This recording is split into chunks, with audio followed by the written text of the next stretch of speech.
Du glider som sandpapir ind mellem mine ben. Det er sidste udskænkningen. Kend sen, jeg varmer dig op. Prøver at overbevise min krop, for du er talk of the town. Alle pigers favorit. Men jeg kan ikke lide den måde, du behandler mit skridt.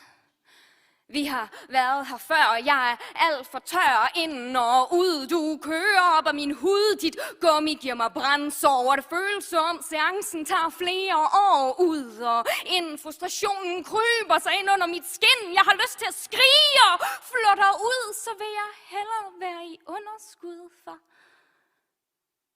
jeg føler mig ikke tryg med dig. Du burde på psyk og ikke op i mig, men jeg kræmer dig ind, så dit glid ikke længere er i direkte modstrid. Jeg giver dig den ene chance efter den anden, og du lover som bare fanden. Jeg tvinger mig selv til at få dig op, mens du langsomt drypper ud af min krop, og når det hele er forbi, siger jeg ikke mere aldrig, men om en måned står vi her igen, og det er sidste udskænkning. Du er min menstruationskop, som jeg ikke kan få op.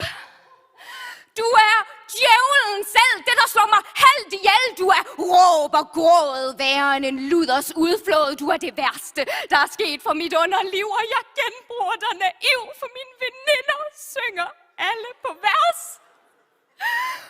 Hvor meget de elsker deres. Så nu har jeg kæmpet 3 måneder i træk, raget så meget op i mig selv, man skulle tro, det var frækt. En krig om at få dig til at sidde helt rigtigt, så jeg ikke skal være nervøs, når jeg skal hoste, grine eller nyse. Ligesom alle andre krige ender jeg med blodet på hænderne. Det her er en opsang til menstruationskop. Kvinderne, hvordan fuck sætter I den op?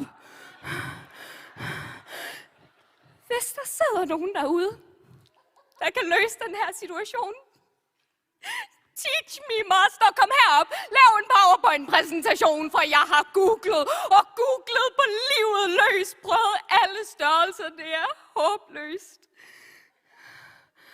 Måske er jeg bare ikke en kop pige. Men det er godt for kloden, og det er billigt. Så hvis jeg på mirakuløs vis kan få dig til at sidde helt rigtigt, kan jeg måske endelig blive pletfri.